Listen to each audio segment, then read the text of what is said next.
this idol. Sacrifice yourself for this idol. Give up your time for this idol.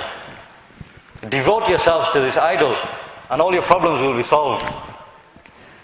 All Muslims, no matter how weak they are in their iman, every Muslim will say, La hawla wa la quwwata illa billah. La ilaha illallah Muhammadur Rasulullah. I'm a Muslim, I'm not an idol worshipper. How can I bow down? This is lifeless, it can't do anything. It can't solve my problems. I'm not going to bow down in front of this idol. But then you take the same idol and you melt it down in a furnace. And then you get the gold. And you make coins of the gold. You make bullions, bricks of the gold, and you put it in front of a Muslim. The Muslims of today will say, if I have this, if I devote myself to this, if I sacrifice my salat for this, if I leave my business running, shop open, and don't pay my salat for this wealth, all my problems will be solved. I'll get my kids through college and university. I'll get my kids married. I'll have a status standing in society. I'll never have to worry about anything else. I'll be successful.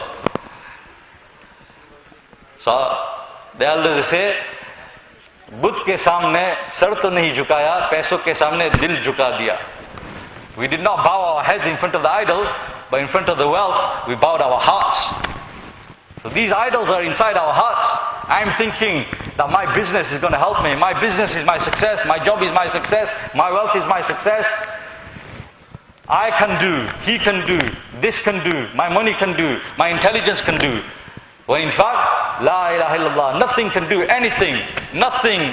Everything is nothing. Allah is everything. Allah is the doer of all things. If I please my Allah will please me. If I devote myself to Allah, my Allah will solve all my problems. Grant me success in this world and the hereafter. But before I give that example, another example that just popped into my head.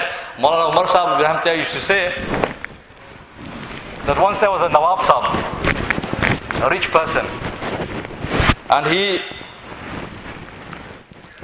had some guests come to his house, and his wife was out.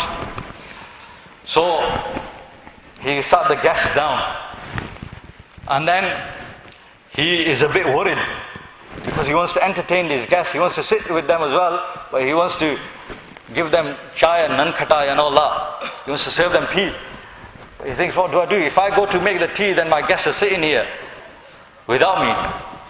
So now his son, his young son, is standing there, and his son reads his father's face, and he realizes what's going on. So he says, he thinks to himself, this is my opportunity to please my father, to win brownie points with my father. So he says to his father, he says, Father, fikr na kijiye, don't worry, I'll sort the tea out.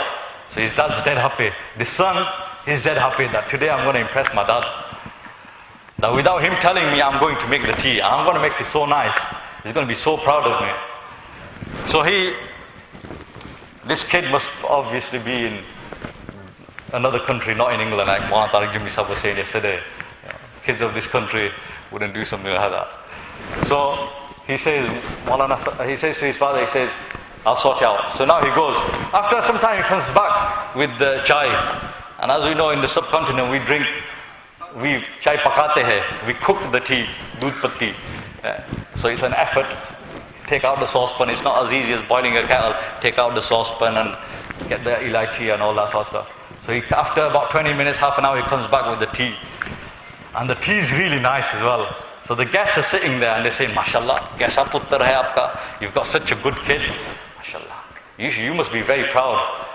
This son, he's made such nice tea and you didn't even have to tell him. And the father, he's dead proud of his son. Haan, mera hi puttar hai. And the son's dead proud as well. He's getting big-headed. And after some time, as everyone's dead happy, the guests are dead happy, the Nawab Sahib's dead happy, and the son's dead happy. One of the guests said, Beta, kya chai banai hai tune? You made such nice tea. Batao na kaise banai? How did you make it? I can't get it like this.